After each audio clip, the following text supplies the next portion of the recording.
Blog Talk Radio. Let's go back to the roots. I wanna go back to the roots.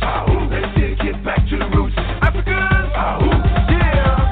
I told you, we don't die, we multiply. Now, let me introduce to you, Femi Kuti. Yes, sir. This is our boy Stephen O'Connor. Let's work for a better tomorrow. And yes, we can. Come on, Africans. Africa is our turn. The old and the young, all the tribes under the sun. Let's come together all as one. Yes, we can. It's time for change. Africa, yeah. Louder. Louder. Come on, Africans. Yeah. I can hear you. Louder. Africans.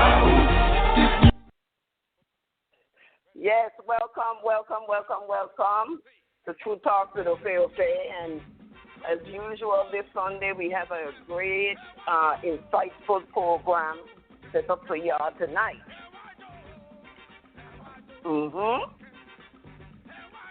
And in our program, we would like to engage the listening audience tonight because it's been, first, let me give thanks and praises to the Most High, our God. We call Olodumare in the West African persuasion. We call the creator of all things, we call Olodumare. And you always want to give thanks to our ancestors as well, and give thanks to those guides and protector spirits that are with us, and give thanks to our Orisha, those who help us to govern our head, our Ori. Well, tonight, where do I begin? I want to say I was prompted to do this show because of people I've encountered having difficulty living with people that are of a different faith, and having to not being able to practice and worship and adhere to whatever their faith is. And I've been getting these complaints, and I understand that people are trying to get closer to their roots, closer to their African spirituality, and closer to all these things that they hold dear to their hearts. But at the same time, some people are not in their own space.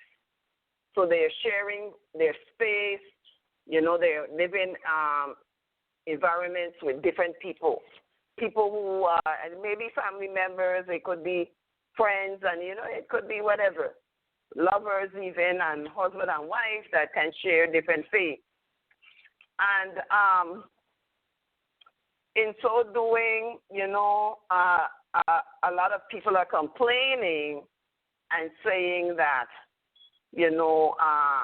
they're being prohibited from practicing their faith. Okay. I too had an incident of that same sort. Some years back, I had a fiancé, and, we got along pretty good. And then when we decided that we wanted to live together, that's when the problem started. That's when the problem started. He knew that I was a priestess already, and he knew that I practiced African traditions. But for some reason, and he too practiced a form of African tradition. He was into Egyptology, Egyptian sciences. But for some reason, he didn't want me to continue on with Orisha, with the Egus and Ifa. So that's a story by itself. But when we get to talking about our issues and how we handle them, then I'll share the complete how it ended up. But it wasn't very good at all because, you know, I was tolerant of what he was doing, but he wasn't tolerant of my way of life at all. Okay? So our tonight's program is being brought to you by Ile Orun, our main sponsors, and the Ile Orun is the temple for my spiritual house here located in Miami, but actually Fort Lauderdale area of Florida. And, you know, we adhere to the West African way of life, or just African traditions in general. Ile Orun is somewhat of an eclectic spiritual house because there are different forms of African traditions that we practice. You know, we practice traditional Ifa, we practice Afa, which is from Togo. We practice the Orisha, the Lumi tradition from out of Cuba. We also practice Palo Mayombe out of Cuba. Okay, we are also linked to Ogboni traditions out of Nigeria, and we are linked to the Mami Wata and the Voodoo traditions in Togo. So, you know, we practice different things, but overall, it's all about our African traditions that we're looking at living. So the people that are living this way of life, you know, we're not the only one doing, you know, some sort of spiritual thing. So sometimes the time we butt up with people that, you know, don't too much appreciate what we're doing. And it's sometimes difficult, especially if you're a new person coming in and you're not fully, independent. You know, you're not living on your own where you are free to do what you feel like doing. You have to consider other people, you know, how other people live as well. So that's going to be the meat of our program here tonight. We're going to be talking about, you know, some of the questions we're going to try to answer for you all is what is Ifa Orisha Egun adherence about? What is the whole thing about what that makes, you know, especially African Americans, people here in the diaspora, it's a real interest for people who are seeking not only to know their purpose in life, they're seeking for a better life, they're seeking to get closer to their roots, you know, their African roots and traditions, and, you know, they draw themselves to this thing that we call Ifa, Ifa Egun Orisha adherence, okay? So what else we're going to be talking about here tonight is what are some of the tenets of people who live the Ifa Orisha Egun life. We're going to be also discussing what are some of the practices of people who live the Ifa Orisha Egun life, such as keeping taboos, making offerings, doing rituals, celebrating initiations, and communing with your ancestors. Those are, you know, things that we do. We're also going to discuss what are some of the views towards African-centered religious, in parentheses, spiritual practices by people of other faiths. Okay, and then we're going to discuss what are some of the beliefs of Ifa, Orisha Egun adherents that are similar to other faiths. And then we're going to go into, last but not least, we're going to open the lines. We're going to try to open the lines early today, not so late. We're going to open the lines at least an hour to give people a chance to express, you know, what's going on with them and to ask questions and maybe get some suggestions on what to do to better their situation. So what are some of the difficulties you are having in practicing the Ifa Orisha Egun lifestyle while living with people of other faiths or other people, you know, okay? So The first thing I'd like to start with is what is Ifa? And I would like to explain it in a nutshell, but what is the Ifa Orisha Egun life all about? But I'd like to explain it in a nutshell, but it's not as easy as some people might think, and it's not as simple as some people might think. It's a very complex system. The entire system we call Ifa, but Ifa itself is based on what we call Odus.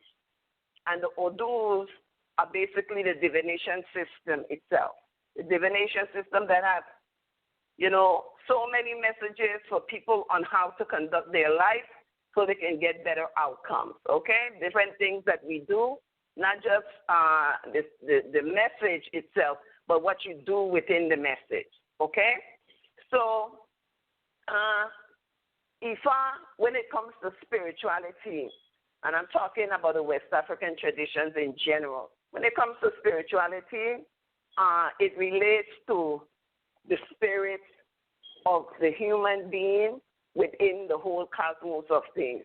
So our way is not just about, you're being spiritual and you want to get closer to God type of thing. No, not at all. No, it's about actually understanding yourself and your place in the scheme of things that we call life, right? So the powers of the matter and all aspects of evolution and development is what Ifa is really about. It's also about, like we say, higher consciousness and how you temper yourself, like your head, how you get over certain malaise that's going on with your head, or what is your actual destiny. Why did you even come here? So Ifa, spiritually, Ifa looks at all of these things in a way that we use to guide people along in their life, okay? So it's not just about preaching about Oron Miller, who is said in Ifa to be the master diviner. He is the one that brought divination and the lessons and the verses in Odu to us. So Oron Miller is known as the witness of creation, Ileri Ipin in Yoruba. He's known like that because if he is witnessing creation, that means everything that go on. Oron Miller has the 411, and he's somewhat of a scribe. So all the information is recorded of what happened, what takes place, and what you, the human being, made agreements with God before you came to the earth. So we always say that with Ifa, we always start, in the African tradition, we always start in heaven, okay, that we call Orun, and then we come to earth, right?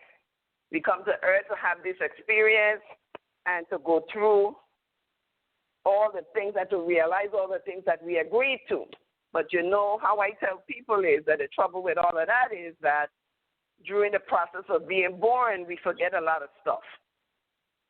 We forget a lot of stuff, and then you just kind of wing it through life, not really sure about what you're supposed to do until one day maybe something in the back of your head, or if you're highly spiritual or, have these innate gifts, or something is going to draw you to the African traditions that we call Ifa and Orisha Egun, okay?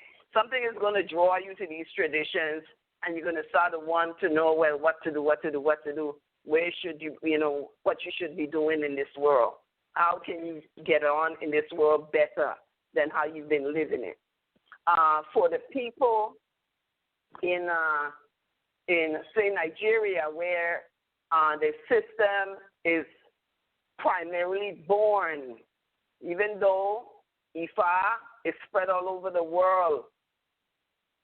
Okay? People from all persuasions practice Ifa all over the world. In Germany, in Kuwait, in China, yes, in India, they practice Ifa too, the Caribbean, you know, the United States, you know, the North America, South America, all over the place. So Asia, Africa, you know, Europe, everywhere there is Ifa. Okay? So it's spread like that. And we don't want to compare it in general to Christianity or Islam, because those two religions, they have their tenets are somewhat different from ours, because their whole center of their focal center is about God and going to a better place after you die. Okay? Instead of reaping and experiencing life here on earth as you are right here, basically carrying out your agreements that you made before God, before you came to the world as a baby, before you even enter the womb.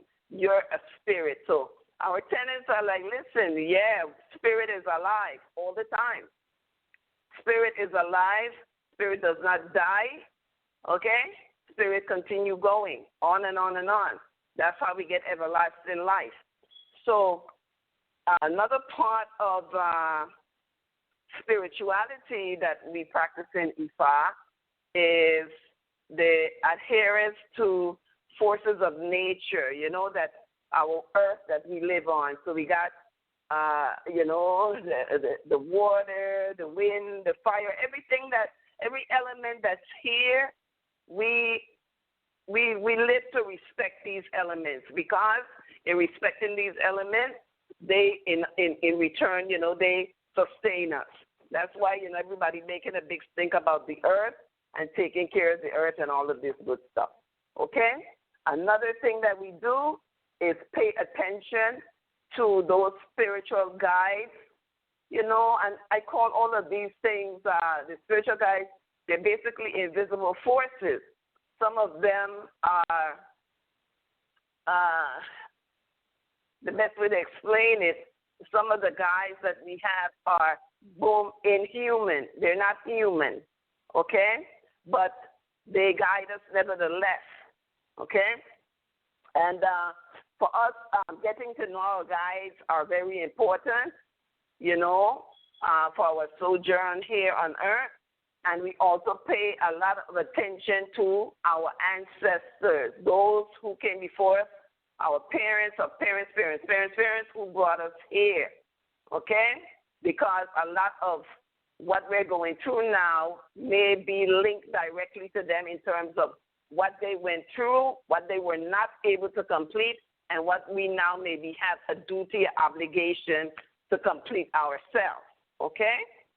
The second aspect of Ifa, our spiritual practices, is our belief and our faith and our ministries. That's why we have the Odus also are a part of the ministries, where you would teach people about good character, you know, about good character, you know, what we call Iwa Rere, good character, and Iwa Puele, you know, gentle character. We would teach people about these things. There are also prayers that we do, mostly in the form of chants, you know, that we call aduras, and then there's the orikis, the praise songs, because we do these things to the forces that be, that we call Orisha. So the Orishas can intercede and guide us also in the lessons that we're supposed to be learning here on earth. We're supposed to be learning these lessons and everything. So, of course, we have books now. I mean, at one point, Ifa and the Orisha practices in Africa, and we're talking primarily, you know, Nigeria, West Africa, even in Togo and in Benin, a lot of things were oral. But now, more so in Nigeria, a lot of the essays, those, you know, the verses and everything of Ifa are being written down. So we study, you know, I mean, yes, if you compare certain things, people do study the Quran, people do study the Bible, but we study Udus. And again, Udus are our guides through life, like our moral compasses, to tell us which way to go when we're we need direction. And then we do also level of personal development and authority, and we do a lot of that through initiations and things of that nature, right? So we start off, small, and then our destiny itself might tell us, like, listen, you came here to do something big. So then you start going, up your ladder, but you don't just jump to the top of the ladder. There's a chain, a way it's done over time, because Ifa and Orisha life is something that you do for life. It's not it's an everyday thing. It's not too much of a like how you just go to church on Sunday and then you go to the club Saturday and you do all this other stuff. It's not to say that you can't go to the club either. Okay, like you can't do these things, but Ifa is not just it's not very rigid in terms of a lot of do's and don'ts. We do have times when we tell people, when people know their destiny, we tell them about their taboos. And the taboos are the things that you shouldn't do. And we tell you these things specific to you, specific to your destiny, to help you to get your best outcome out of life, to reach your highest destiny. So when you do these, when you keep the taboos, then, what is said, if you keep your taboos, then you get to go where you got to go. But if you abuse your taboos, then you might not get to go where you're going at all. So we have those things. So Ifa is also divine substance, right? And so the divination methods and all of this are kind of like esoteric information. So it's, what should I say? Over time, Ifa, like lessons, life lessons, they're learned, they're tested over time. And over time, if you do, like, for instance, if you do a certain thing, okay, a particular way, this is going to be the result. This is how Ifa do. If you don't do it that way, this other thing is going to be the result. So it give you a choice that you can do it this way, and you're expected to get this result. If you do it a different way, you might not get the result you wanted in the first place, right? Okay. So we use and then they use stories and metaphors to explain what happened and what the situation was and why you had to do it that way. Okay? So we have those mechanics that go on in divination. And the divination itself, so not everybody, right, that comes to Ifa becomes a priest of Ifa. Not everybody goes on to be that their destiny is to teach other people or to become what we call the Iyanfa, or the Babalawo, the father and mother, the mother and father of secret. Not everybody, that's not their destiny. So, but we do have people like that, and they are the people that, basically do the divination, guide you, and all of these things. Because the most important thing is understanding your destiny and where you got to go. Okay? So Ifa, we have a sacrificial part of Ifa that, for a lot of people is a controversy. Especially for people in the other faiths, it's a controversy because, we do, we have different types we use different types of energy. And blood is the highest energy that we use. So we do our animal sacrifices, and the animal sacrifices are done to appease and bring up, like to draw up the energy that we're needing in order to effect change, okay? It's just like blood, we got water, you know, we got different type of plants. All these things have their energy. Everything that has fire has energy, you know. Earth has energy. Everything, you know, wind has energy. All of these things we use for as sacrifices and as offerings that we give them, because we figure that when we do that, we can change the vibration from bad to good, okay? And this is something that we do regularly because it changes the vibration. It's like alchemy, where you add certain components and you know it's going to change the vibration. Especially in the prayers and the chants, it is found that, you know, words and tones change vibration. Also, in markings, drawings, all of these things we use to change vibration. So, you know, you don't find the Bible people in Islam there is a form of Ifa as well that the Muslims use. It's called Derb el Ram. Derb el Ram. And it's like a sand divination that they do for guidance. And believe me, they use it, but, you know, they use it when they have to make decisions for the entire nation, because, you know, there is a nation of Muslim people. So they use it to make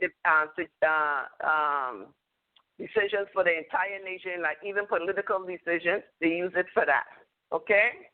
So the sacrificial part is the real part. But during that part, we have even during the sacrificial part, we normally do that in a ceremonial form, in a ritual form, where we have we have our worship, we have our different types of dress, you know, and all these things that we use, all these, you know, the clothing, the regalia, the beads, you know, everything has a significance and a reason why we do it. You know, like for church, there are many celebrations that we have in Ifa and Orisha life and Egun life that we do. And there are ceremonies that we do, like, for instance, consecration of your ancestral shrine and your Egun staff and things like that. We do consecration of what we call the warriors. These are the different Orishas and other Orishas. There are so many Orishas. It's said to have 401 plus. So there's you know, that's just the minimum right there. So we do different ceremonies and things to align everything, for alignment, okay? So there's the medical aspects of Ifa that we adhere to, where we use a lot of herbs, okay? We also use, we practice it, you know, with our taboos, with our eating habits and stuff, that, you know, that includes a lot of herbs and different types of food that we eat or shouldn't eat, okay? And we do a lot of stuff that we always do prevention. Prevention is better than cure, okay? Prevention is always the antidote, you know. Let's prevent something from happening before it happens, okay? So we have also, too, the educational aspect, where we have the historical things that most people that are in Ifa, Orisha, and Egun life, we need to understand and think about it. A lot of historical things happened and still are happening in this present day. One of the very historical things that happened in Ifa is the creation of American Ifa, Afa.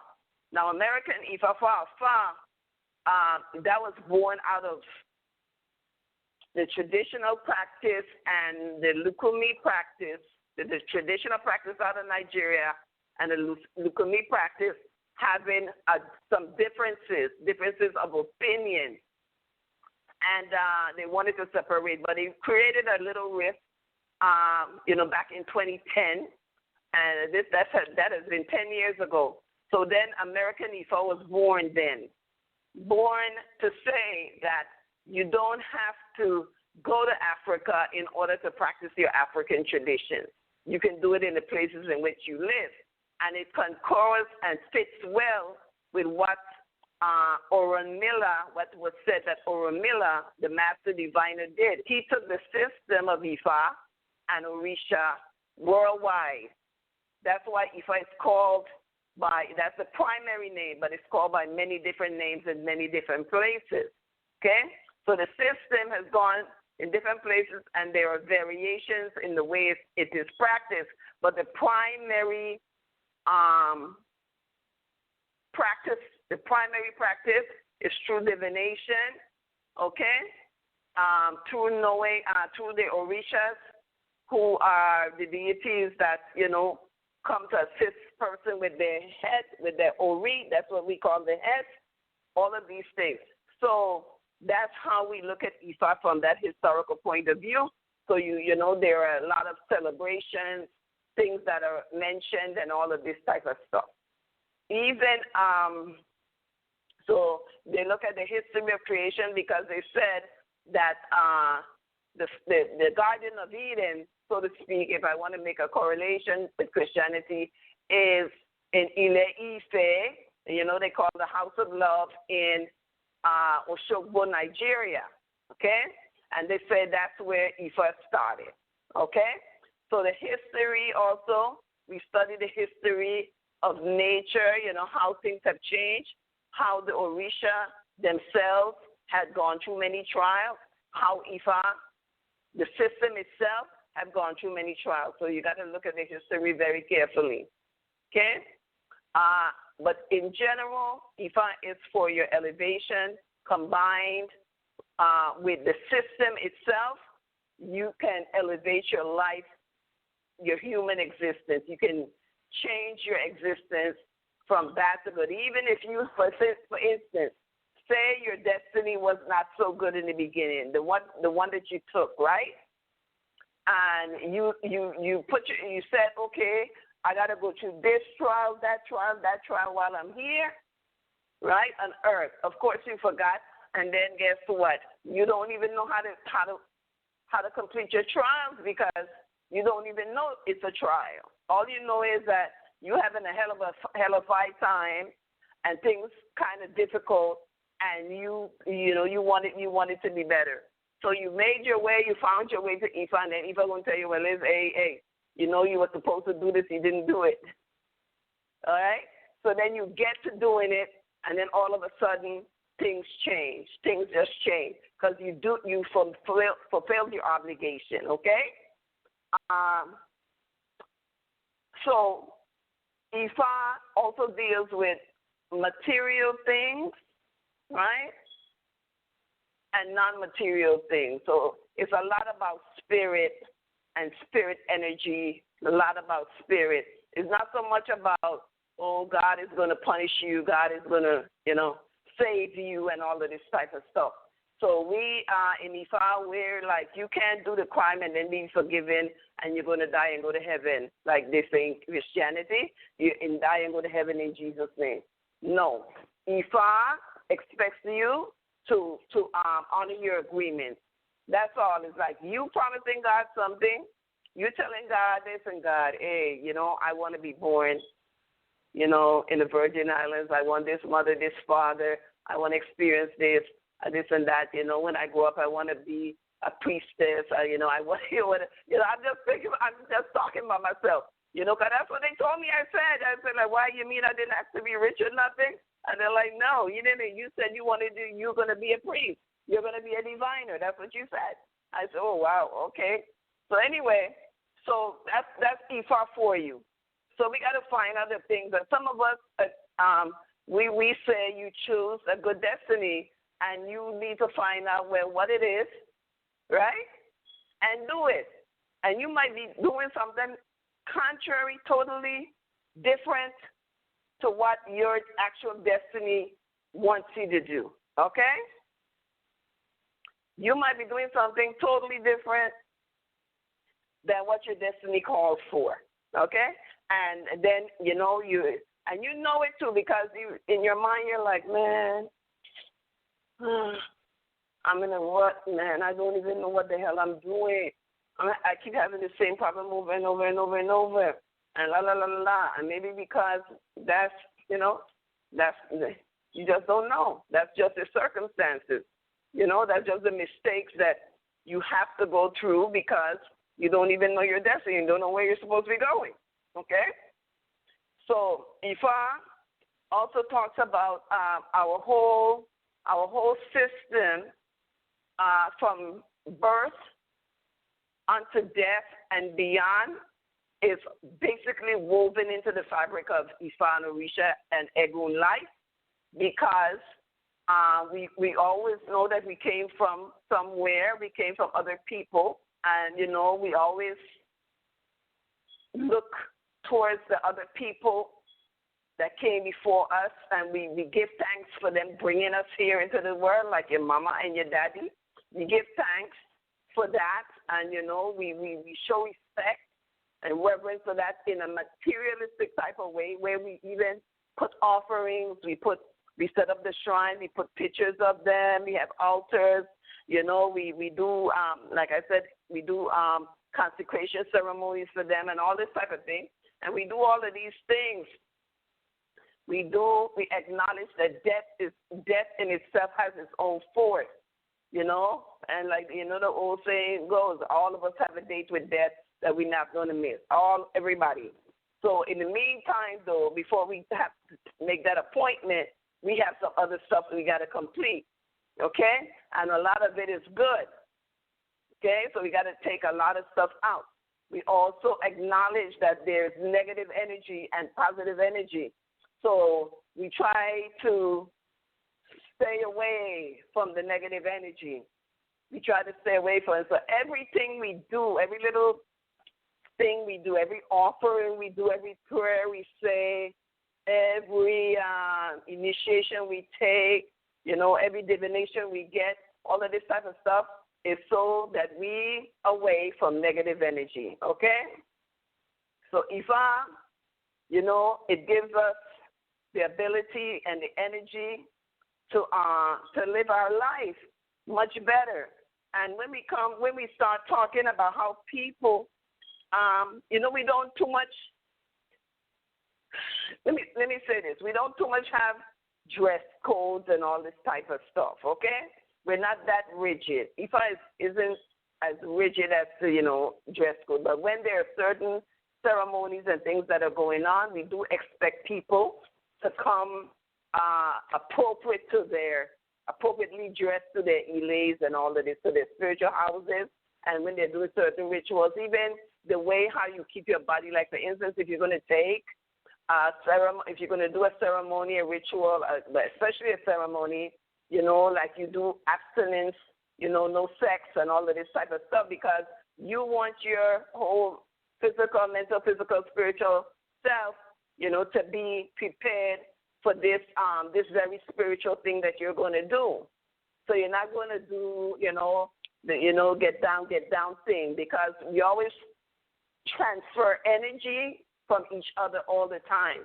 So maybe the other person mightn't be going, mightn't be a part of what you're doing, and then, you're carrying the other person's energy. And that brings us to our meat topic tonight, because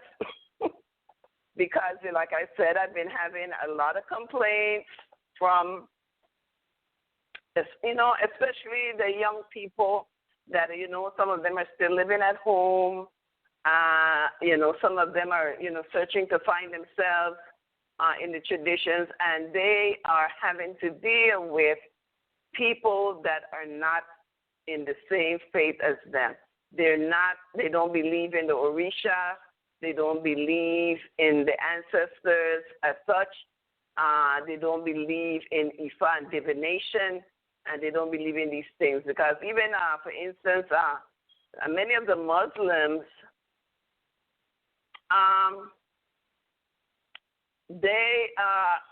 I can't say for sure, but, it all depends on what sect of Islam, the sect of Islam that practices divination. Because a lot of Muslims and Christians, when they come to the traditional aspect of it, what they call traditional worship and traditional religion called Ifa, they go to Ifa to get readings themselves because for some reason it's like taboo for them, okay, to do it. Of course, we know the views of, of Christianity. We hear many individuals, oh, no, that's bad. Oh, that's taboo. They say you bring your ancestors stick home, and then you tell them you got to put it up, and then you got to put down water and food and stuff, and they looking at you like, what? No. Okay? It's a fight. Okay? So I know some of you have been having this problem, and, so we're here to discuss this. How do we, get our family members, lover, husband, wife that are in a different persuasion of us, from us to respect what we're doing, okay? And I know it's difficult. It's not as easy as, some of us might want to say, well, you just got to be open and let them know, put your foot down. No, some people have gotten kicked out of the house, and because they don't want to, keep their stuff put away, And this way of life that we're living is not something that you hide. I mean, at one point, it was hidden. When we talk about the Lukumi tradition, at one point, it was hidden because the slaves had to do. They had to hide the African traditions and mask it under the guise of Christianity. So they hid it like that. So, that's how we have these, that's how we came to get Santeria, where, the worship of the saints, So where, Obatala is Mercedes, Obatala, the deity, is Mercedes, and Shango is Santa Barbara and all of this type of stuff. They even Obatala is a female deity in the Christianity, and Shango too. You understand? So, so we have these things that had to be done. But now, in this present day time, that's not necessary. It is not necessary. I know some people still adhere to the saints because they are tied into Catholicism, and they tied into that, and it's in their blood. And the way how they look at Orisha, they look at Orisha that way. Especially many of the elder Lukumi practitioners. The elder practitioners, they still call the Orisha de Santos and everything. I got initiated in basically a house that called Orisha de Santo when I went to the Lukumi. But by that time, when I got initiated, that was, they had already started, I was already initiated when they started discussing calling it Lukumi primarily, instead of calling it Santeria and making the distinction, in Lukumi, okay?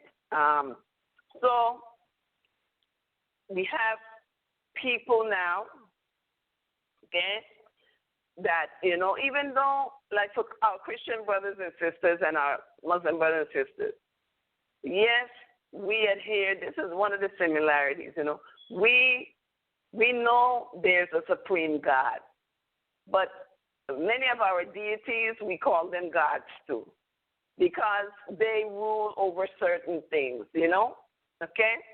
And God, how we view God, we don't view God as a man or as a woman type thing. If we had to give God a gender, God would be female definitely, because Ifa is all about birthing stuff, being born, okay, not born again, but being born, okay? And it's all about, remember, you're in heaven, you make your agreement, and then you become a human being. You're born, you come through the womb. So everything is about the womb, and it's about motherhood in Ifa. So Ifa itself in general is a feminine practice. It's all about nurturing. Divination is a nurturing, is a feminine aspect of life, to divine. That's feminine. Okay? And then when you when we do anything and give anybody like a initiation or a ceremony, we're birthing things. We call them birthing, okay? So we're birthing everything, okay? So it's feminine. It's feminine in general. And so what are we going to do? So we have that. We have our practice, but we don't fear our Creator, okay? We don't fear our Creator. Matter of fact, we don't even say that when we go in front of in front of Olodumare, God that we call Olodumare, God doesn't tell us what we're going to do. No. We're the ones that decide. We tell God, say, listen, God, I love you and all of this good stuff, right? Listen here, this is what I want to do. I want to go to earth. I want to do this. I want to do this. I want to do this. I want to. And God said, okay, I'll be well with you. But at the same time, there are weaknesses, right?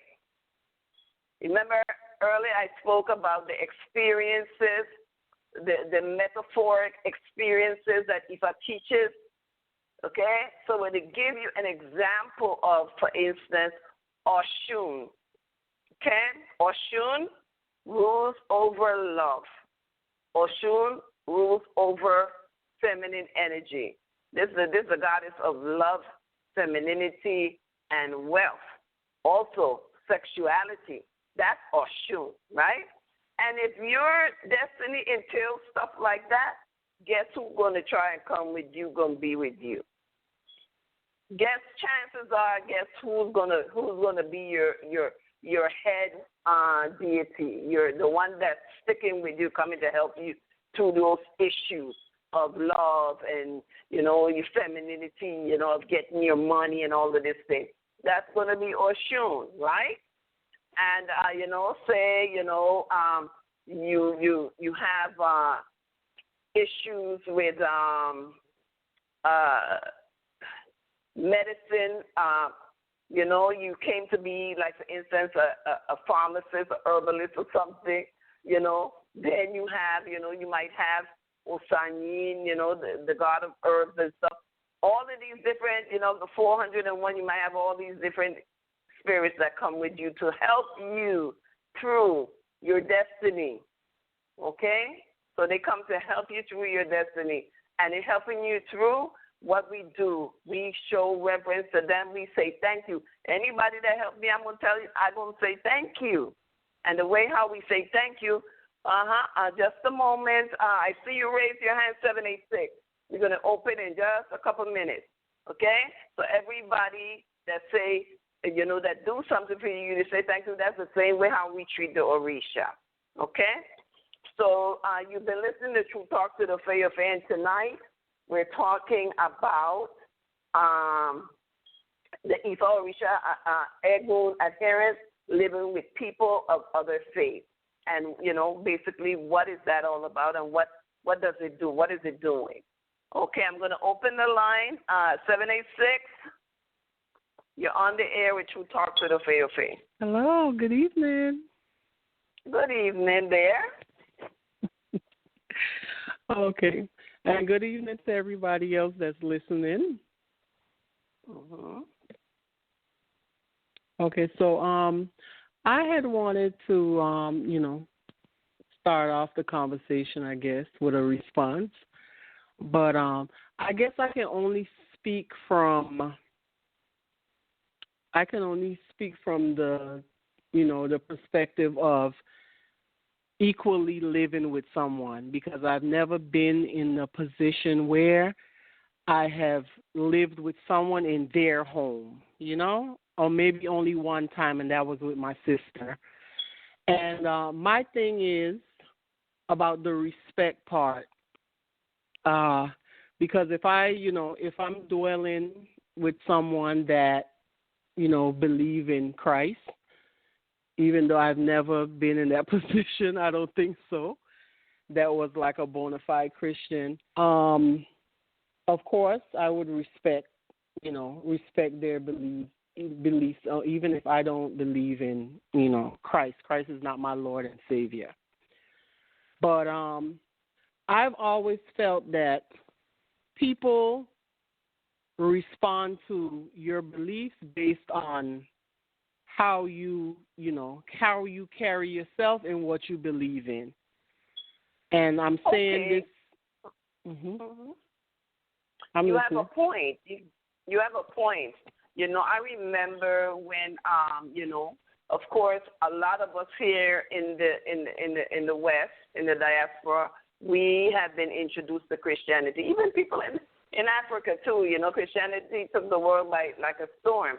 So anyway, a lot of us were raised in Christianity, right? But when I came into my African traditions and everything, and I wanted my mother, to know what I'm doing, because she always knew that I could read people because I had been doing that from a child. But then when she found out that I'm actually doing it, professionally, and I'm, it's part of my way of life, I'm a priestess and all of this type of thing.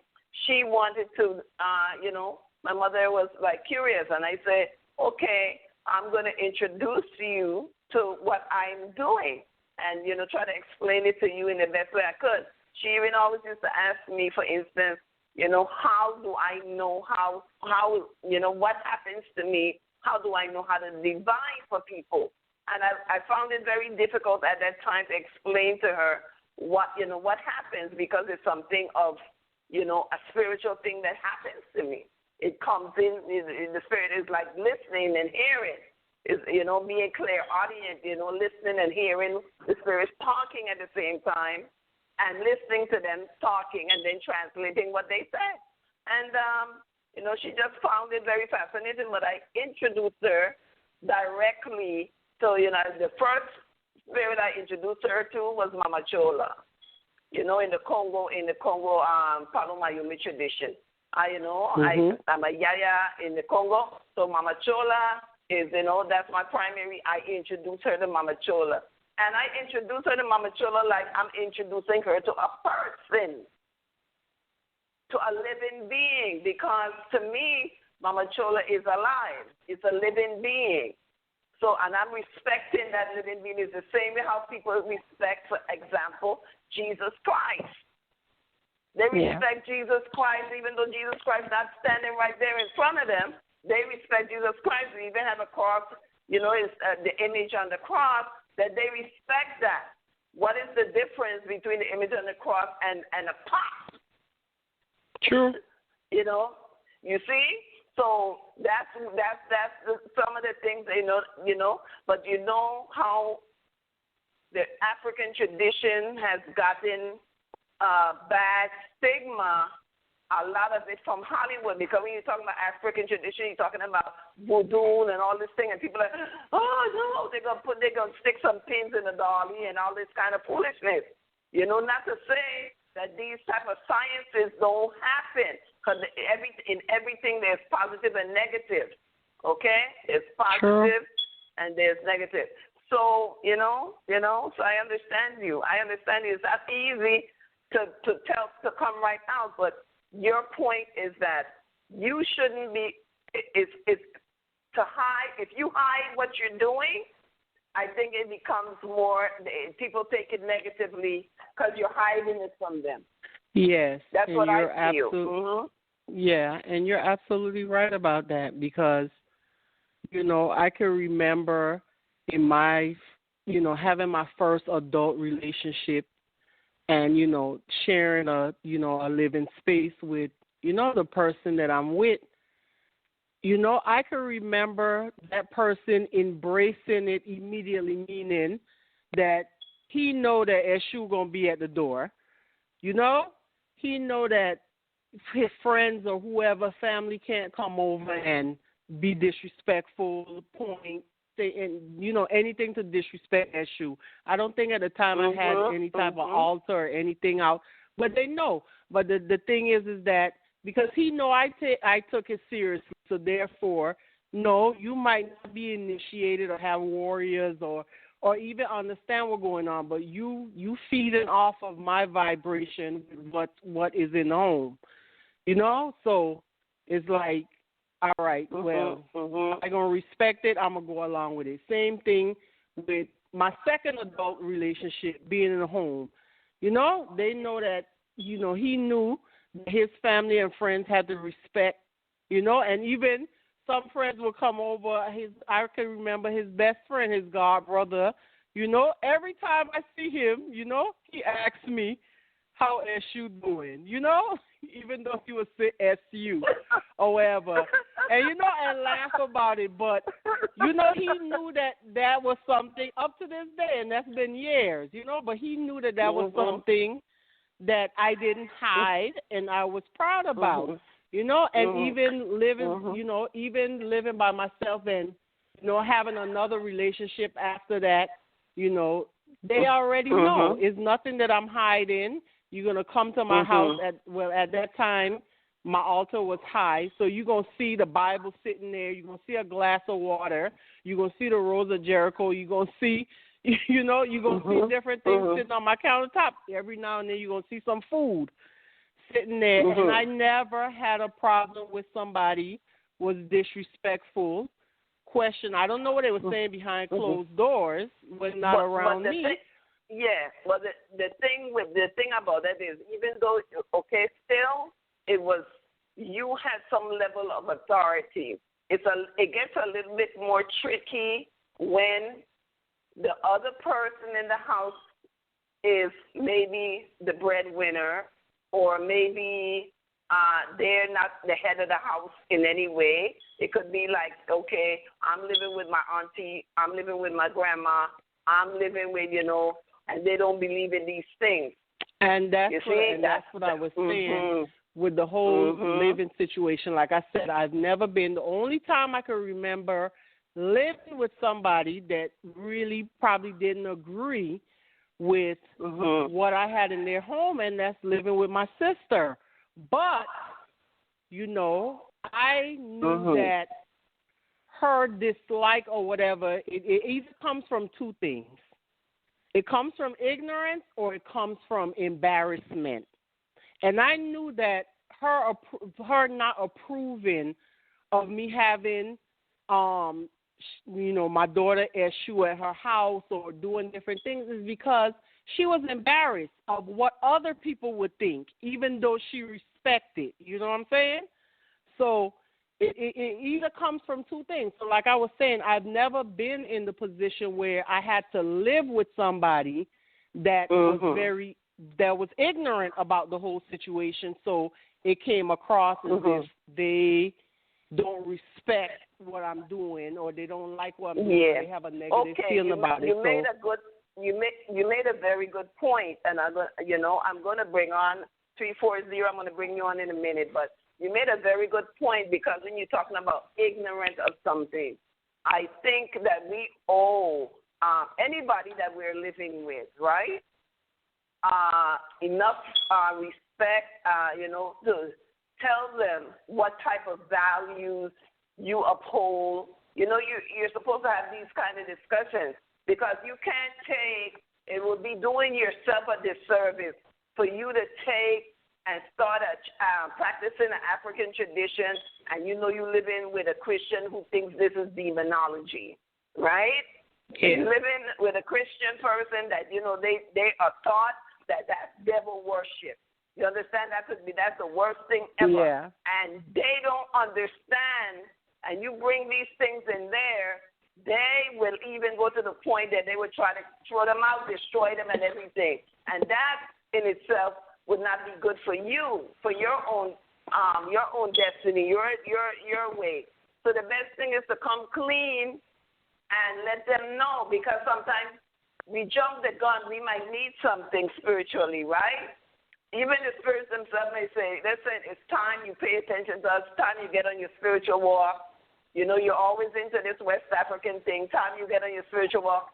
But then you living with Auntie hellified, what you call them people, prayer warrior, hellified person, okay? And you living with a staunch Christian, and this woman or man, he's like, no, you're not going to bring that devil worship up in here. It's like, actually, what they're doing it's cursing your ancestors, right? Yeah. But you don't need to get mad because that's in part your fault. In part your fault. So you got to prepare yourself and prepare the other people in your life. I remember one time I went to and 340. I'm gonna bring you on. I went to I was doing work for a society that took care of the physically and mentally challenged, right?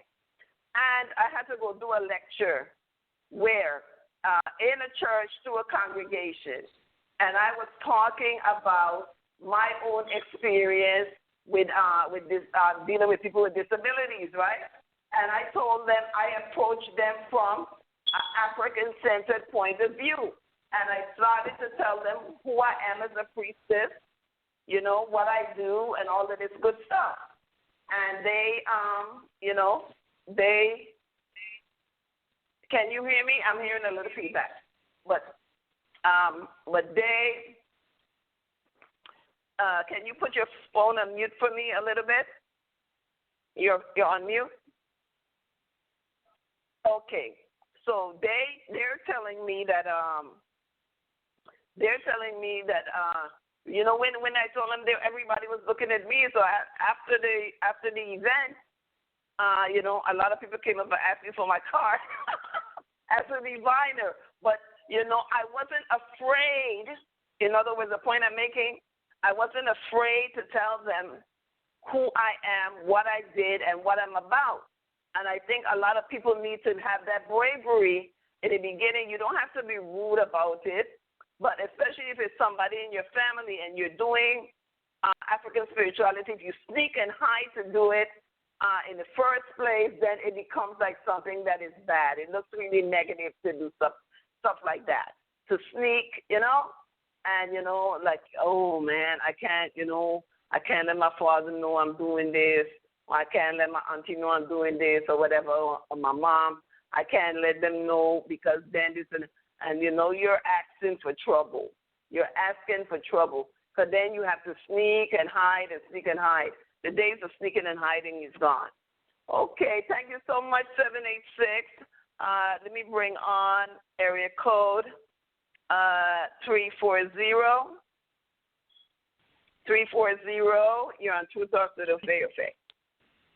Good night, everyone. Aloha, yay. I say aloha. How you doing there? How are you? I'm good. Always a pleasure to hear your voice. Mm-hmm. Likewise, and I find this is a really good topic tonight because I have personal experience with that, the whole nine, from the good to the bad. And I want to start off by agreeing with Queen. Hey, Queen, I know she's listening. I want to start off with agreeing with her, especially when it comes to relationships, because that's a biggie. That's something that I found it was best for me to lay it out right in the beginning. Listen, this is what I'm about. This is what I'm going to be about. And that particular part of me is not going to change. So let's, come to an understanding. It's either you can rock with it or not, And that I find it opens the pathway for communication and understanding between people. And, your partner may even become more open to it as they see you, holding a more authoritative stance. But and I firm, also want to holding touch on firm to it, right, like you're not ashamed, like you're not ashamed of it. Exactly.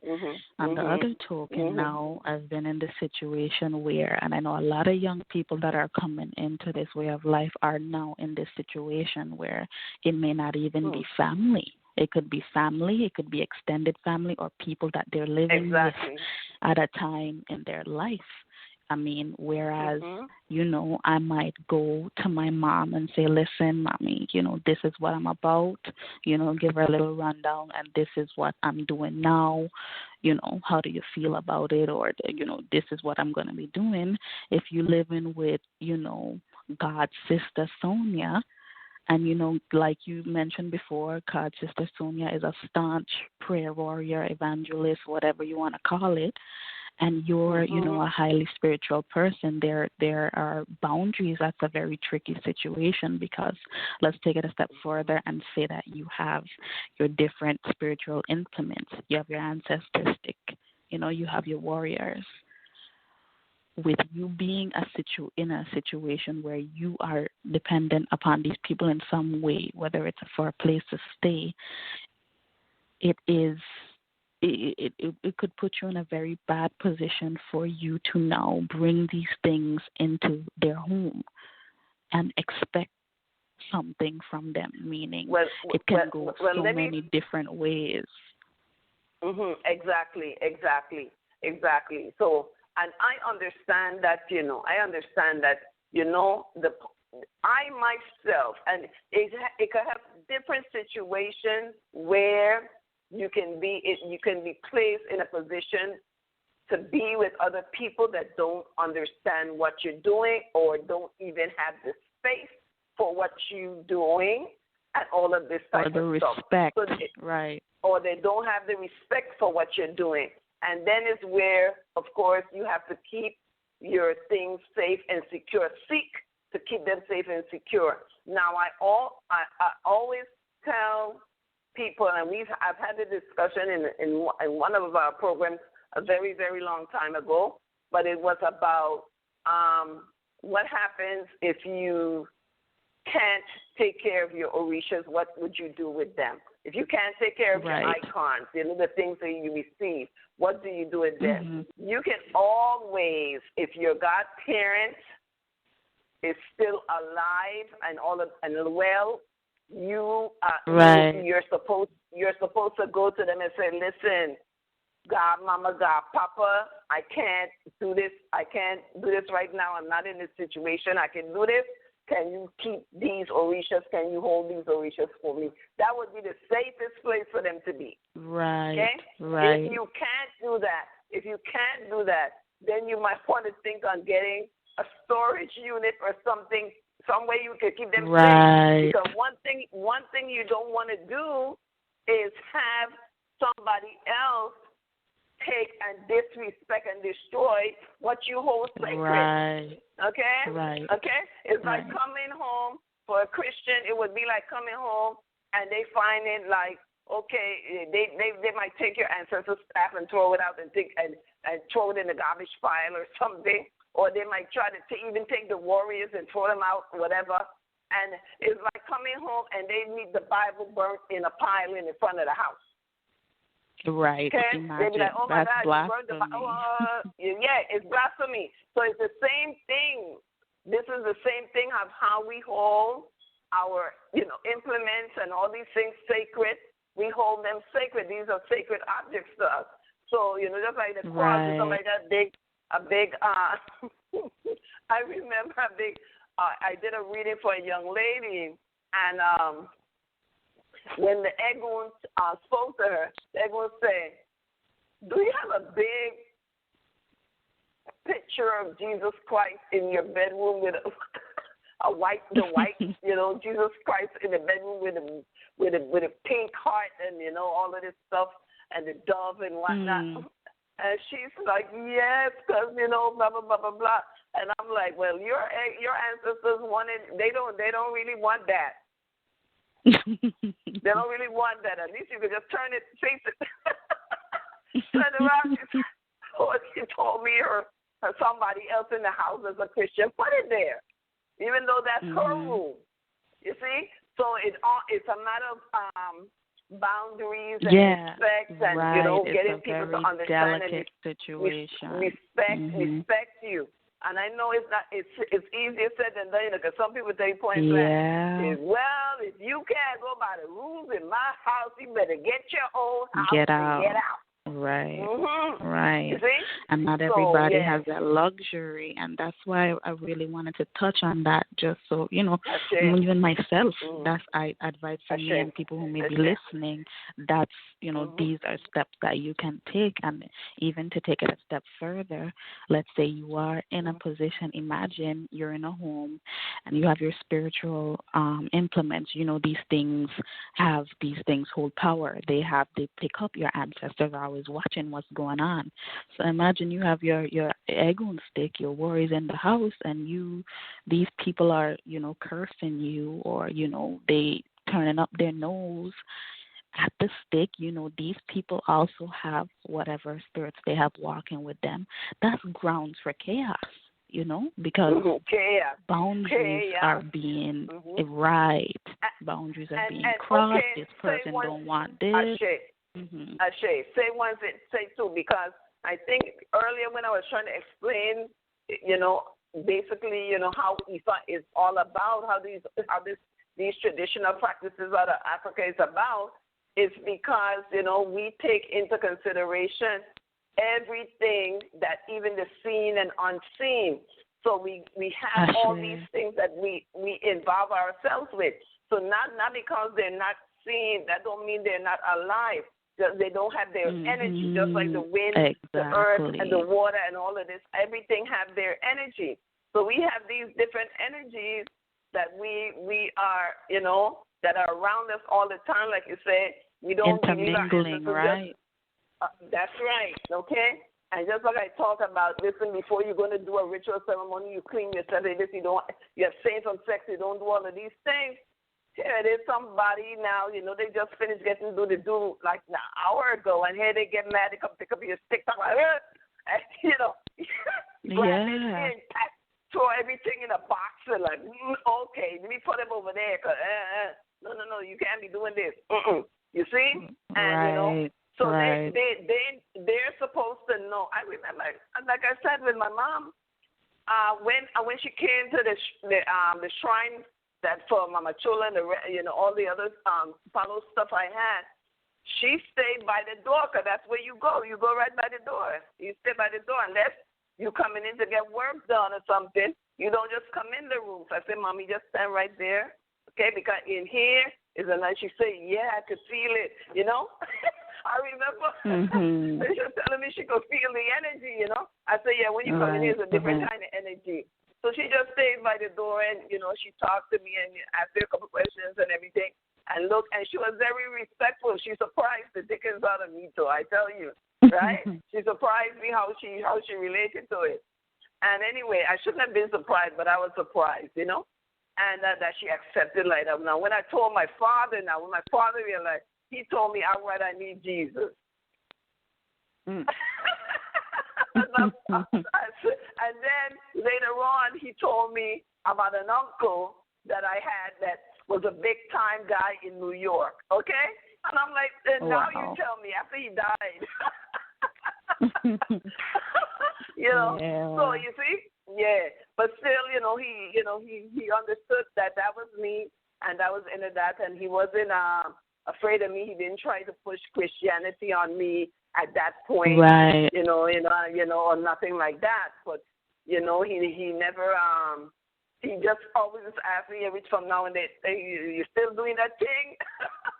And I'm like, yeah, So anyway, yeah, but going back to like what you, you and Queen touched on, who called in before, when it comes to situations like that, is about establishing, that line of respect from the beginning. When you, especially when you're in a position to, that's always the best way, and you'll find that the outcome would be more often than not. I just wanted to kind of open up the lines of conversation on what you were touching on with the situations that are a lot more complex, with that many people. Yeah, because it's sad, because some people will even go to the point of destroying these things that you didn't just come by them. You went through certain rites of passage. You went through, you pay, you spend money, all of this type of thing. So it's not like you just, you just pick up something from the street and then that's the end of that.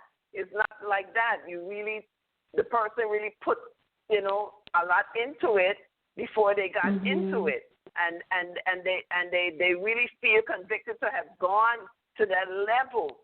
So you guys are giving the best advice ever, to come clean, even before you get, especially if you know your living situation and everything. I know, and I have other issues too, like that can present a problem for the individual, not because even what the person did, but also what they allow to happen. Because a lot of times people, people have to get their blame too. It's not you just blame the other person because, of course it's their house, they don't respect your stuff and whatnot. But you were supposed to know that from the beginning. Exactly. And take the proper precautions, right? That's right. So if you go in there hiding, okay? I know a few people that they hide to do, they have to hide. They have to hide because of the circumstances where the other person doesn't or people don't, they're just in a very compromising position. They're in a compromising position. But at the same token, I want to commend them, too, for taking the steps and being brave enough to take the steps and towards understanding themselves and having their Africans getting their implements and everything that they need, Right. And I want to commend these people as well and tell them not to lose heart. I recently got a reading. Tough. I recently got a reading from Ifa about my own life, because divination is the way to go when you need direction, and I wanted some direction, So I went to Ifa and I got a reading, and I was overwhelmed with joy. Even I was brought to tears by what Ifa said to me. What the Babalawo said to me was that Ifa thought I was doing a very good job, and I need to continue doing what I'm doing. And I'm like, whoa, okay, I didn't expect to hear that. But that was important to tell me at that time, because at that same time I was thinking, I'm not doing such a good job. I was thinking it. Ifa really knows it all. So I was thinking I'm not doing a good job. But Ifa tell me yes, because there were many trials I went through that with all the trials, I never threw away my orishas or neglect them and all of this type of stuff. Even at one point, I had my orishas in a storage. Believe it or not, I had them in the storage, and I would go to the storage when I want to do my rituals and prayers. I would go to the storage and do it right in the storage. After finish, tell them, okay, see you all next time, and then lock up everything and go about my business. Yeah, that's commitment, and the Orishas see that, And so, and then it's not every time too that because I notice a lot of people when they're first getting into the Orisha way of life, the Ifa Orisha Egun way of life, they are a little bit fanatical. They're fanatical, and I guess because they're learning, but they feel that every single minute, they got to be in the Orisha phase or at the Egun altar, and they have to ask a million questions and all of this and all of that. They don't necessarily have to do that. Okay? Right. I personally feel, and I always like to tell people this because I do that, how much time should I go and pray to this one? How much time should I do offering? How much time should I, this and this and that? And I said, listen, if you get divination and the divination tell you, issue, offer issue this, or offer Ogun that, offer Oshun this, or whatever they tell you, that's when you go and do that. You don't go every minute. You're asking a bunch of questions, and if you know the simple divination form, which, most people should learn, the simple divination that they could talk to, get messages from the warriors, the those that the guys at the door, Orisha, Eshu, Ogun, and Oshotsi. So you don't have to every minute, every step you make. Should I go out today? Boom. Should I wear blue today? Boom. Should I go to work today? Yeah, I mean, people do that. And you don't need to be doing that. You don't need to do that. You do things as normal. If you want to check up on yourself wholeheartedly, then you get divination done by somebody.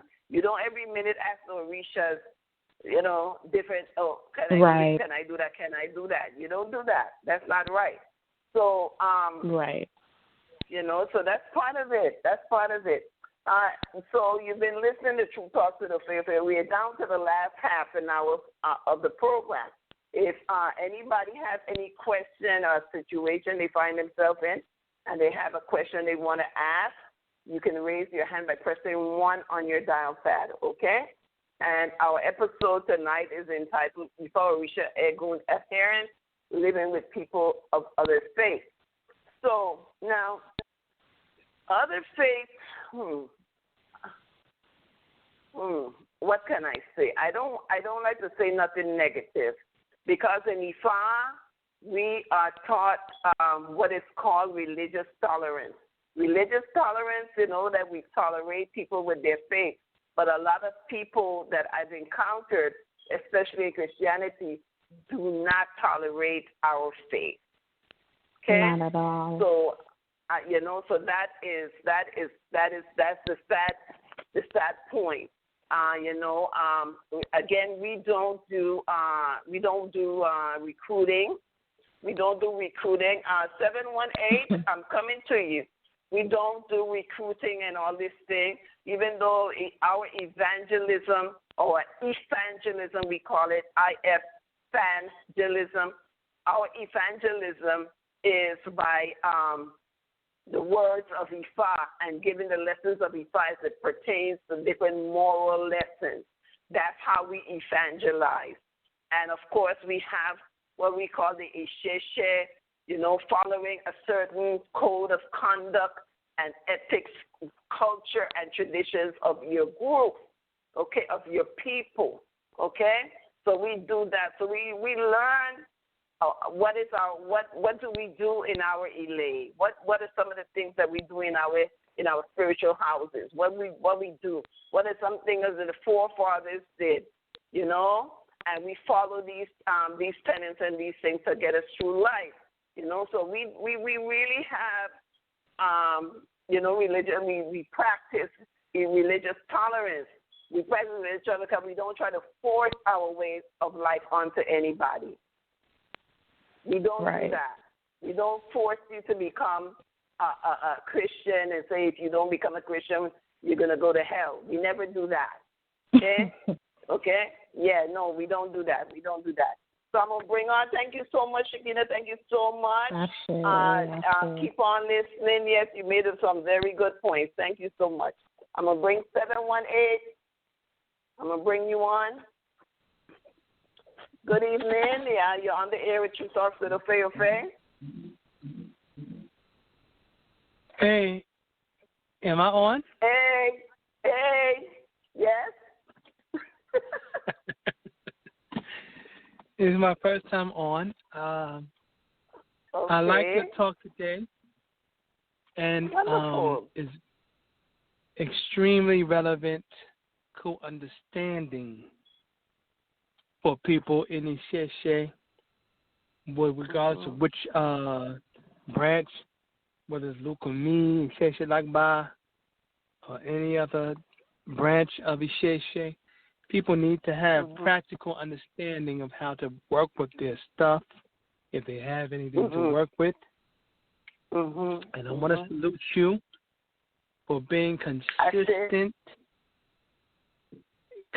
so consistent, month in, month out, week in, week out, and in seeking and trying to give people, audience, when audience is needed. I Even sure. though they don't take advantage of it. I'm so glad I was invited, and I salute you for doing it. Thank you. Thank you so much. In spite of opposition. Orisha bless you. In spite of opposition to your doing it.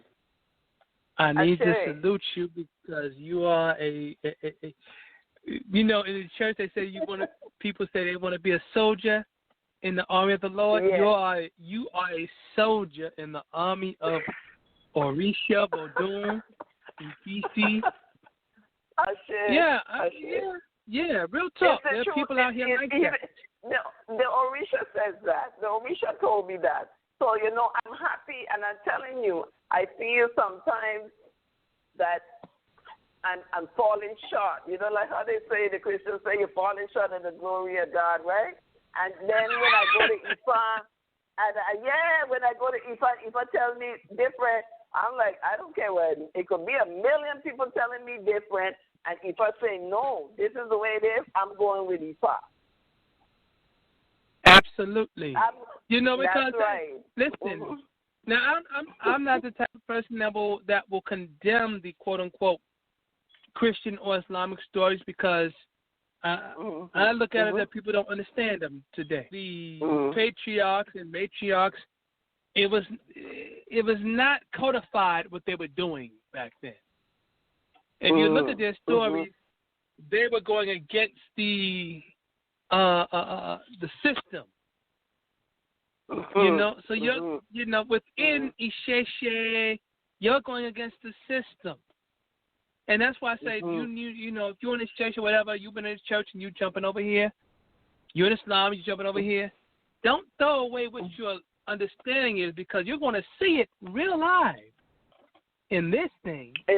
You're going to understand it because people, you know, you're going to see people that claiming to be what you're talking today about, but they're going to do different.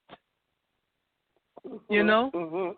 You're going to, you know, people are going to say, I'm with this and that, but you shouldn't be doing that. I'm with this and that, but you need to be giving me your money. You know, because you don't know what you were supposed to, you know, all this and that. And, you know, hey, nah, that's not what it's about. It's not about giving people your money.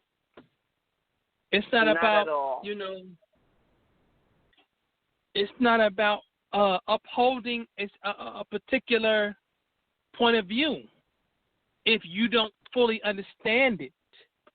You can share a point of view that you don't understand, but you don't, you know, if you don't understand it, be careful condemning people because they don't think like you think.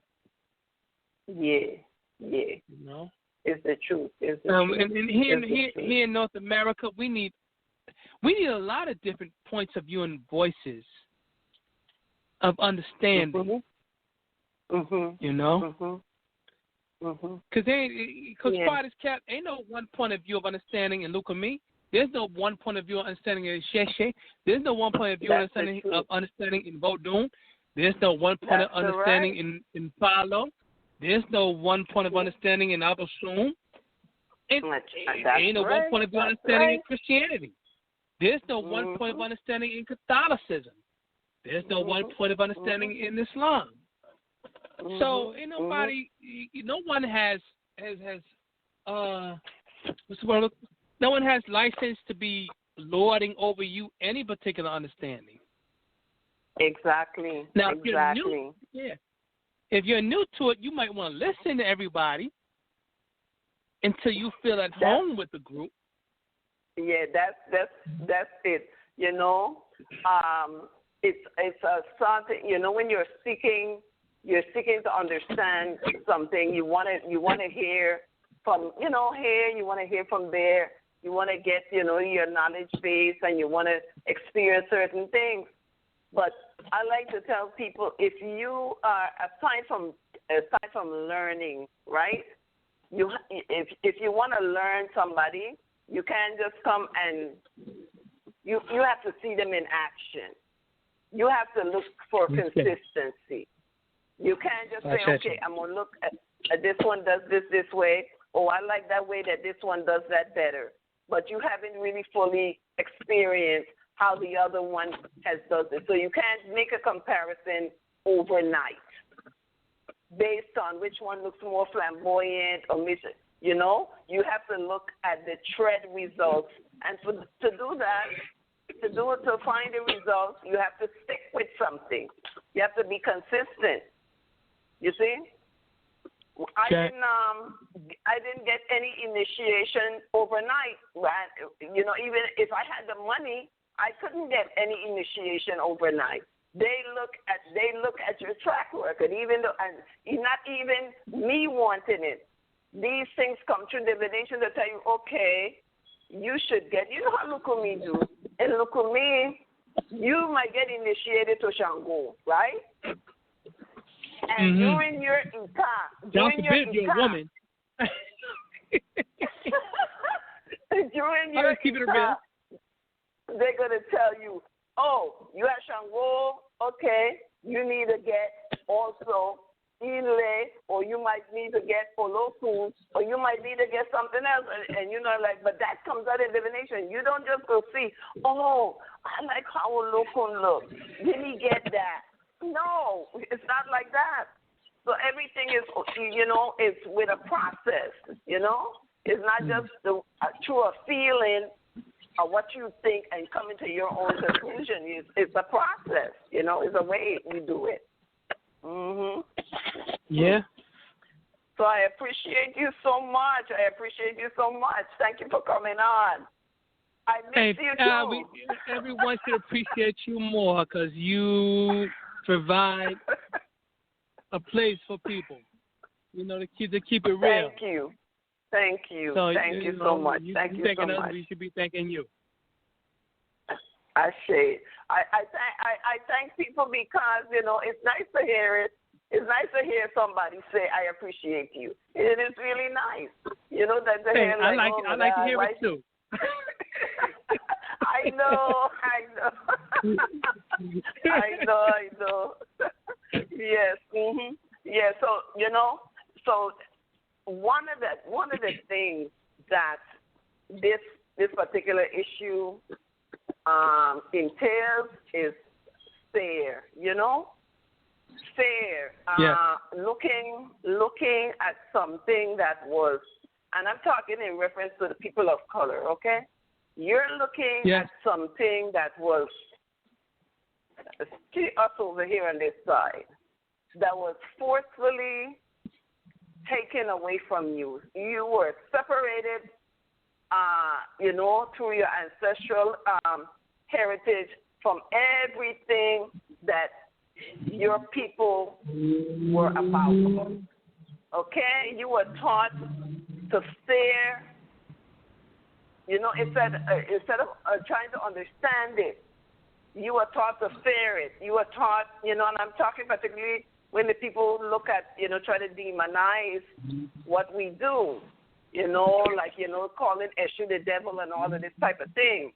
And, you know, it's nothing like that. So you really, as an individual coming in, or as if you're wanting to be tolerant of our faith, you know, get to understand what it's all about more. They don't mean, understanding it don't mean that you have to become an adherent yourself. You just understand it. You begin to understand it, you see? Because I have a lot of Christian and Muslim brothers and sisters that I talk to. I talk to them all the time, you know? And there are aspects of their faith that they share with me, and they see the similarities. But what I do is stick to my own faith in understanding my own faith, because I too am on the tread of understanding myself. I ain't reached the pillar of understanding. I ain't no way I'm some kind of sage or anything. You know, I could be a little bit like, but what about this? What about that? You know? But in understanding it, they too point out similarities, a lot of similarities in how we look at stuff. Even, for instance, I tell people my story about when I was going to church, right? every Sunday, I used to go to Sunday school too, you know, and Bible study. I used to go Bible study, Sunday school, all the whole thing. And every Sunday, this is Baptist. When we were in Baptist, we used to go Baptist Sunday school and Bible study. So I go in, and you know they have the part where they call you up to accept, you know, Jesus Christ as their Lord and Savior, right? Mm-hmm. So I used to go up. Every single Sunday I would go up. Till one day, the pastor asked me, why every Sunday do I go up and ask to be forgiven and accept Jesus Christ as my Lord and Savior? I said, because every time I do it, I wait through the whole week to see if I'm going to feel something, and I don't feel anything. Because, you know, when they say you save and stuff, they tell you that you save. So I say, I don't feel saved. You know, you ain't supposed to feel saved.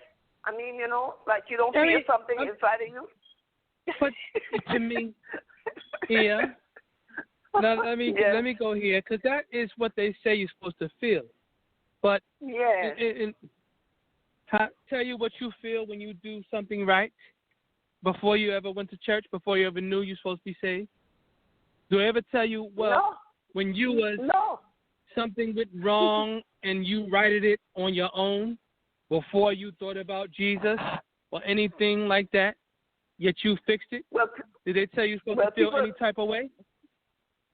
No, people don't really do that. They don't tell you this. We don't discuss because we don't that. Think about it. We don't discuss that. Because we don't think about it in a superficial. I'll say superficial. We don't think about that in a special way, because that's something that's natural, internal to say, hey, I did something wrong, or I did not support the right thing, so let me go fix it. Right? But did you have any special feeling, or that was just your natural inner conversation? I want to say that was my inner conversation, because I'm thinking, if I'm saved, I'm gonna feel that I'm saved. It's something that's gonna happen to me to make me realize that I'm saved. So now, when I got initiated to Oshun, right? Yes. It was a big deal. I was in a Lukumi house, primarily, you know, the light-skinned Hispanic Lukumi house, right? And I was one of the first, what they call congitas, to initiate in that house. So a lot of people came to my initiation, to my ocha. So there, the house is packed with people, and when they place Oshun, when the ceremony of placing Oshun on the head, on the head, the whole thing, everybody bust out crying. I mean, you had over 200 and something people boo crying, including me. So I'm crying profusely, don't even know why I'm crying, and I never had so much tears to fall from my eyes that wet the front of my dress, wet me down, and it was overwhelming with crying. Everybody, you swear somebody died. But then later on, I didn't even know that much of Cuba, of the Cuban tradition, to know that when Oshun comes, that spirit, and it's happy that people cry. I didn't even know that. Okay. But I started crying. I didn't know it at the time. That they say she comes laughing. If Oshun comes laughing, she's angry. And if she comes crying, she's happy. So everybody was crying, and I was shaking, and like I was feeling like something went inside of me. That's how I felt. And that's what I equate to being saved. Me. Okay. You know, that's how I felt. But see, you was anointed. I look at that as anointed rather than saved. Okay. Because you was anointed, but you were there, and you were there to be anointed.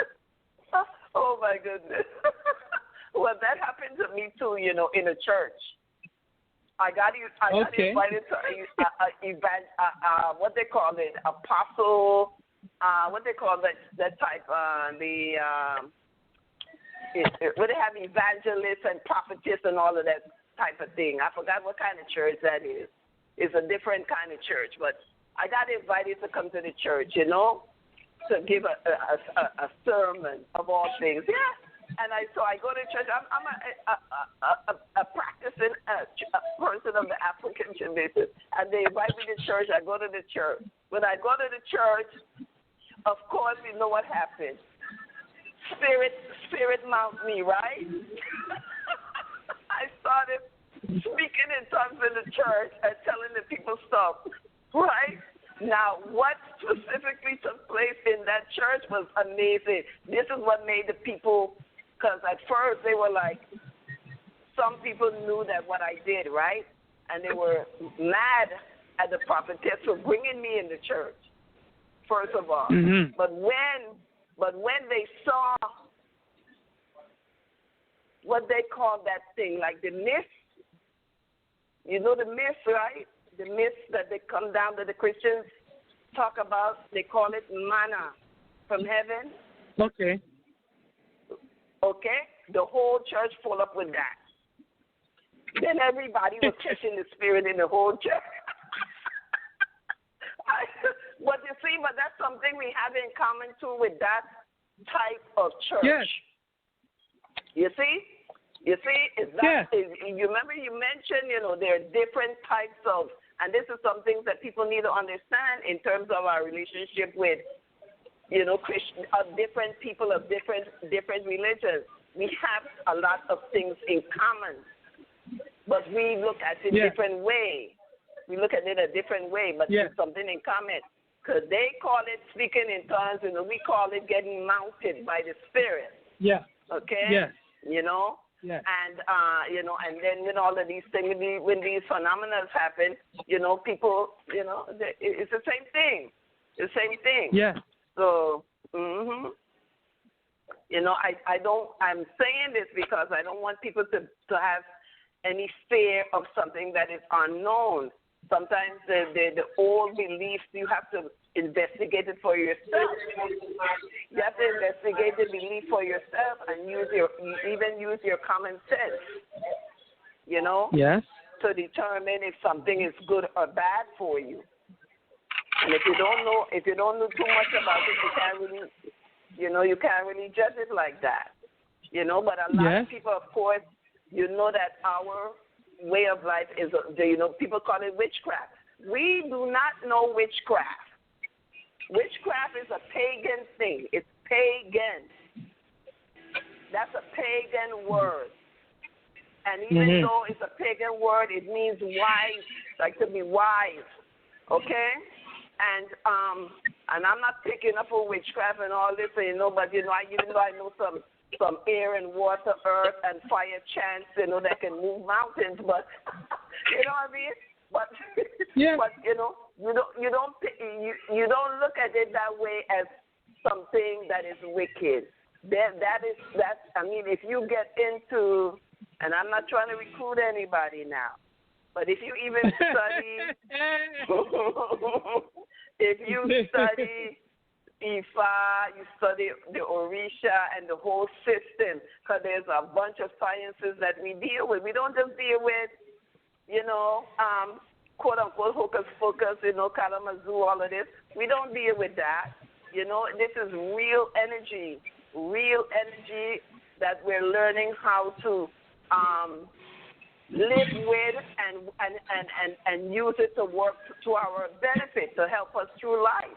This is real energy, okay? Like respect of nature. You don't respect nature, and then yet still you want to breathe the air. Yes, the air is getting polluted. You want to swim in the ocean, and there's pollution in the ocean. You want to live. You want the earth to provide for us, but every minute they're breaking the trees down and killing the trees. You see what I mean? Yes. So all of this, if we don't understand this, then how are we gonna, how are we gonna get along? How are we gonna fulfill our own personal destinies? How are we gonna do anything? You see? So yes. I'm telling you, this has been nice. This has been nice. I'm so happy you came on. Okay, I know somebody else is raising their hand and they're waiting, so I'm gonna bring them on. But thank you so much, and may God bless you, Orisha bless you, and ancestors keep guiding you, and love to your family. Okay, I say, likewise. Take care and stay safe. Stay safe. Yes, ma'am. Stay safe. I know you out there. Stay safe. Okay. Thank you so much. Will do. I say. Thank you. Thank you so much. Area code 470. You're on the air with True Talk to the Faith of Faith. 470. 470. Did you raise your hand? Did you press 1? Okay, they're not saying it. No. 470. You don't have anything to say, 470? Actually, Mom, I blew a boy, yeah. I share what too. I share you over your phone. How are you? For a minute, I'm going to say, wait a minute. Whose number is this? No, actually, I'm listening, but I was actually picking up candy from my shoe at the moment, so I'm just listening. Okay. So, but you don't have any feelings about the topic in terms of dealing with other people, and they don't even have to be somebody that have any faith at all. It could be somebody that they don't really practice anything. They don't go to church. They don't they just they're just there. I've had many incidents. Like that. Many incidents. Yes, and I'm currently going through something like that. Being that I've moved from one city to another and staying with someone, it's like I have to respect what they got going on. So I do my best to try to keep my I do my best to try to keep my icons, my warriors, and everything out of eyesight. So that the wrong energy is not being picked up on. Okay. So even that too, because it's sometimes something very simple that people can do. I mean, if you don't want your icons to pick up certain vibration, certain energy, you cover them. Like sometimes when I know people like workmen or something coming here to the house, there's we got like 8 issues at the front door. Okay? So there are 8 issues at the front door, along with Ogun and Ochosi. And I just cover them over. When they come in, they just see the red, black, and green cover, and they don't know what's underneath there. All they know is they see it covered over. I'm hearing something in the background that's interfering in the. Okay, yeah. So you just cover them over. It's very simple. You cover them over, and just to keep them out of people's way. And if, for instance, you're inside somebody else's house, but you have your things and you're working with them. Even if you have to work with them very discreetly, very, quietly, and so other people don't see, and then you got to follow certain rules, like, things when you're burning a candle, because, we like to burn candles over here for our Orishas and stuff. So you burn a candle, you got to make sure it's safe, where you're burning it. If you know you're going to be leaving it, you put it out, all this type of stuff. And then you relight it, to say your prayer. And so you can cover your things over so they wouldn't be in the face of anybody and have to pick up any kind of offensive vibe from them, But the best thing to do is, to level with people in terms of your things. And listen, I got my spiritual things, If you could tell them, listen, I'm just, I want to keep them here, and they agree, fine. If they respect you, fine. But when you try to hide stuff, and the next thing you know that they're not down with it, they're going to be extra mad, especially if they feel like it's interfering with what they're dealing with. Because a lot of Christian people and Muslim people, they're highly spiritual themselves. They feel things too. Aside from dealing and praying with Allah and praying with Jesus and all of this stuff, going to church or going to the mosque, they feel things inside of them. You know what I mean?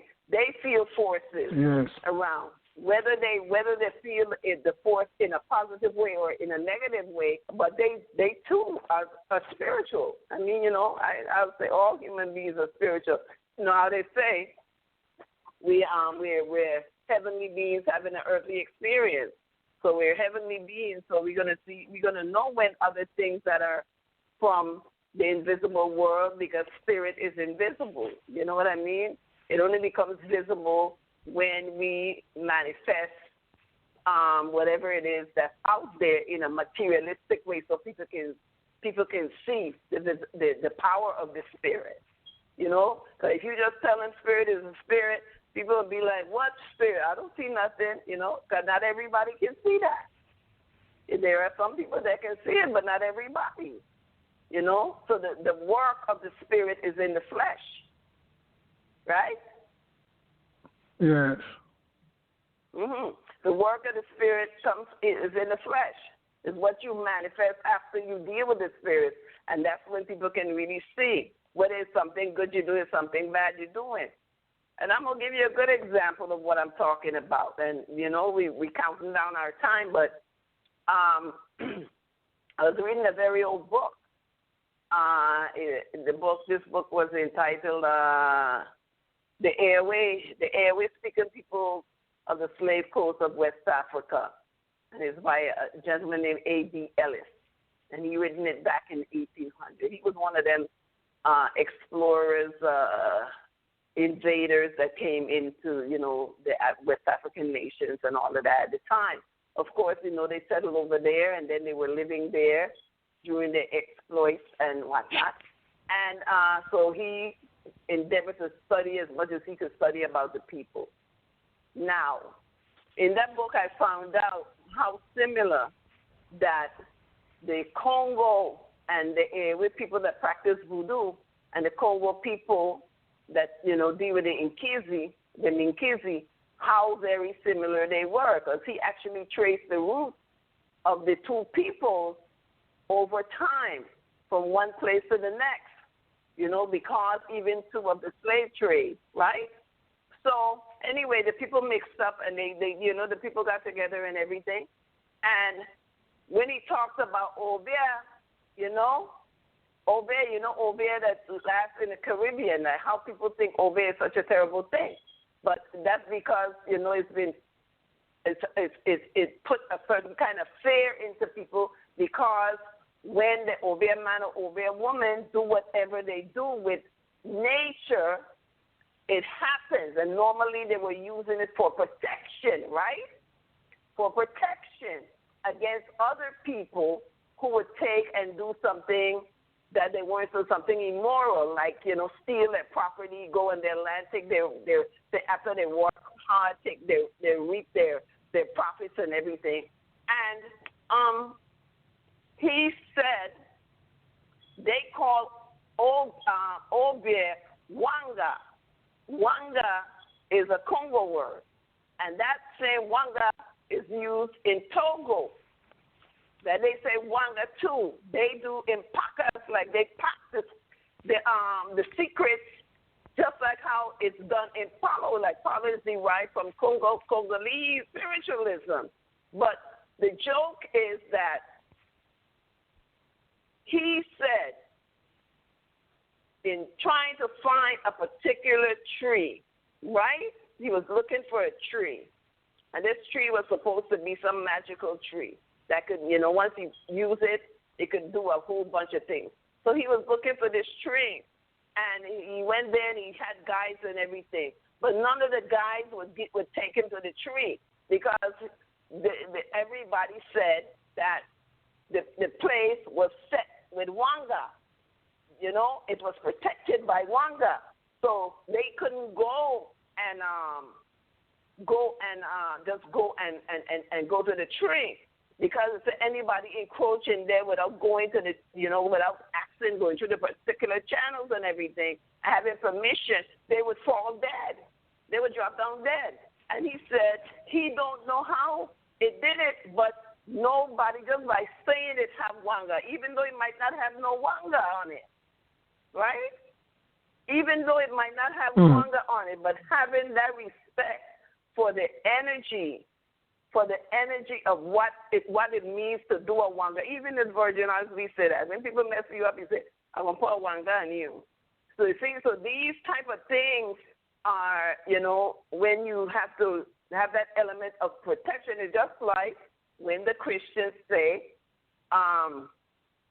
what they say, Jesus, holy fire, or what I forgot what it is. They don't say something about fire. They call down heavenly fire on you or something, some kind of fire, and they be telling you when they want to tell you you're doing something wrong. They call the fire on you. You understand? And so when they call down that heavenly fire, then you know to stay, to hold your road. You don't want nobody calling no fire on you. You see what I mean? So it's the same way how when it comes to doing African traditional things, it's the same way. If you look at it, they're just telling you, because they have that force, and, in Jesus' name, whichever force, wherever way they get the force from, they have that force that they know is going to work for them if they do certain things. Like, for instance, when people read the Psalms, they tell you got to read this Psalm for protection. You read this other Psalm when you need to keep all your enemies at bay. You read this other Psalm, all of this type of stuff. And these are ingrained in the people. They're ingrained in the people, especially the black people, So they, too, even though they're living by a different faith, they, too, are still in some essence practicing their African spirituality. Okay?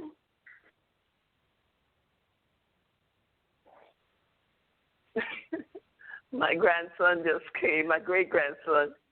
They keep it quiet. But, okay. Well, that's so nice of you all. I'm coming out. We just about ready to end the show.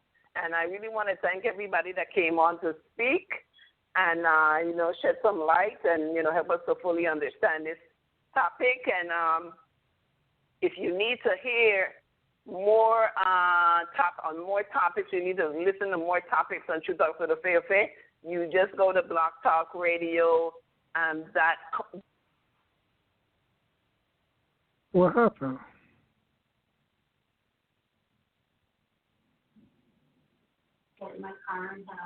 How you gonna tell me not to say anything? You saying something? Our girl just parking lot, parked with their light, and walked into the mall. Started listening to the door window. And as I was listening to the window, a man approached me. Okay, I'm sorry. We had a little technical difficulty there. Sorry. Okay. So, anyway, we're going to end the show. But I was telling you, if you need to go and listen to any more of our topics, you can go to blogtalkradio.com/Ifa Orisha Egun Talk. And that's Ifa, I-F-A-E-G-U-N. I'm sorry, Orisha, O-R-I-S-A, without the H. And Egun, E-G-U-N Talk, okay? Ifa Orisha Egun Talk. You can find us on Facebook by the same name, Ifa Orisha Egun Talk, where we discuss a lot of topics surrounding African spirituality, African spirituality in general, and especially about Ifa and the wonders of Ifa and the Odus that we live by. So until next time, I'll see you guys, okay? Thank you for listening in. Thank you very much, Queen Shakina, and my brother Fatbemi, and my other brother Larry. Ashe, thank you all for calling in. Ashe. Odabo. Odabo.